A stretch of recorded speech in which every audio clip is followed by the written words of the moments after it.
निकुंज डालमिया, जो ET now के chief editor, ने एक सम्मेलन में सदगुरु के साथ बातचीत की। पेश है उस बातचीत के संपादित अंश की एक कड़ी। निकुंज डालमिया कहते हैं, ऐसी कौन सी 3 चीजें हैं जिनको अगर हम करें तो कल सुबह हमारे आसपास और हमारे भीतर की चीजें बदल जाएगी। सदगुरु कहते हैं, देखिए सारी समस्या यही है, हम लोग हमेशा जीवन में छिटपुट चीजों के पीछे पड़े रहते हैं। बात यह नहीं है कि आप क्या करते हैं, जीवन के विषय वस्तु के बदलने से जीवन नहीं बदलता है। जीवन तब बदलता है जब आप अपने जीवन का संदर्भ बदलते हैं। यह इस बात पर निर्भर करता है कि आप काम कैसे करते हैं। अच्छा, आप एक काम कीजिए, यूं कि आप कुछ खास उत्तर चाहते हैं तो मुझे अपनी बात को थोड़ा इस तरह से रखने दीजिए। अगर आप कल सुबह उठे तो आप इसे मजाक ना समझे, क्योंकि दुनिया में ऐसे बहुत से लोग हैं जो कल सुबह नहीं उठेंगे। तो मान लीजिए कि आप कल सुबह उठते हैं तो सबसे पहले खुद को देखिए कि अरे मैं अभी भी जिंदा हूं। अगर ऐसा है तो यह शानदार बात है। क्या आप इस पर मुस्कुरा सकते हैं कि आप अभी भी जिंदा हैं? तो फिर मुस्कुराइए। उसके बाद आप उन 4, 5 या 10 लोगों को देखिए जो आपके लिए खास है, कि वे सब जिंदा है या नहीं। यह तो बड़ी और शानदार बात है कि वे सब भी जिंदा है। न सिर्फ आप जिंदा है बल्कि आपके सभी खास लोग भी जिंदा है। यह तो बहुत ही अच्छी बात है। अब आप एक बार और खुलकर मुस्कुराइए। कल सुबह शेयर बाजार 800 अंक उछले या फिर आप जिंदा रहे, दोनों में से आपके लिए बड़ी बात कौन सी है? हमारे लिए सबसे महत्वपूर्ण यह है कि हम जीवित हैं। तो आपको यह जरूर जानना चाहिए कि आप जिंदा है या नहीं। जिंदा होने का मतलब सिर्फ इतना नहीं है कि आप इधर उधर घूम रहे हैं या मशीनी तरीके से काम कर रहे हैं। आप सच्चे अर्थों में जीवित बनिए। आप सुबह चाहे जब भी जागते हैं, आप हर 1 घंटे पर देखिए कि आप जिंदा है या नहीं।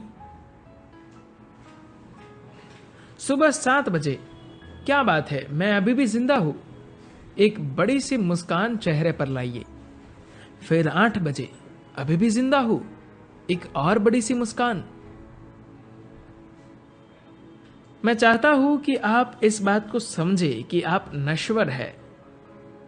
अगर आप इस सच्चाई के प्रति जागरूक होंगे कि आप इस दुनिया में एक निश्चित समय के लिए आए हैं, तो स्वाभाविक रूप से आप अपने जीवन को बहुत समझदारी के साथ व्यवस्थित करेंगे।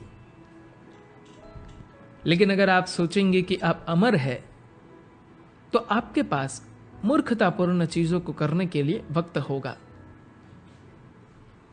अपने जीवन में आपको सिर्फ वही चीजें करनी चाहिए जो वास्तव में आपके लिए महत्वपूर्ण है। यह काम आप केवल तभी कर सकते हैं जब आपको इस बात का एहसास होगा कि आप नश्वर जीव है। हम पूरी तरह से ठीक है, बिल्कुल स्वस्थ है, लेकिन हम कल सुबह मर सकते हैं। ऐसी मेरी कोई कामना नहीं है, बल्कि मैं तो आपको लंबी उम्र का आशीर्वाद देता हूं। लेकिन यह संभव है कि मैं या आप कल सुबह मर जाए। मैं चाहता हूं कि आप इस बात को समझे कि आप नश्वर है। अगर आप इस सच्चाई के प्रति जागरूक होंगे कि आप इस दुनिया में एक निश्चित समय के लिए आए हैं, तो स्वाभाविक रूप से आप अपने जीवन को बहुत समझदारी के साथ व्यवस्थित करेंगे। क्योंकि हम इस सच्चाई को जानते हैं, इसलिए हमारे जीवन में हर वो चीज जरूर घटित होनी चाहिए जो वास्तव में हमारे लिए मायने रखती है। अब सवाल है कि आपके लिए क्या मायने रखता है। अगर आप जीवन पर गौर करें तो देखेंगे कि आपके लिए सिर्फ एक ही चीज मायने रखती है, और वह है कि आप इस जीवन को जहां तक संभव हो पूरी गहराई में अनुभव करना चाहते हैं। किसी को लगता है कि पैसे से यह संभव है, किसी का मानना है कि शिक्षा ऐसा कर सकती है, किसी को लगता है कि सेक्स ऐसा करेगा, किसी को लगता है कि प्यार ऐसा करेगा, किसी को लगता है कि कोई और चीज ऐसा कर सकती है।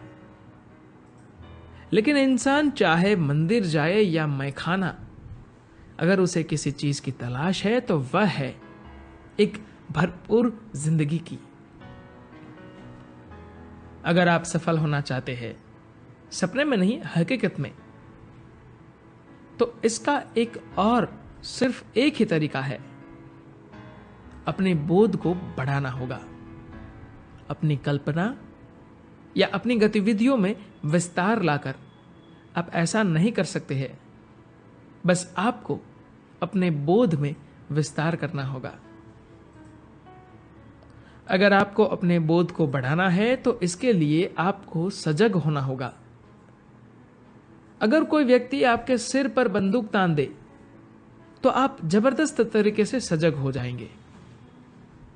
आप ये इंतजार मत कीजिए कि कोई आपके सिर पर बंदूक ताने।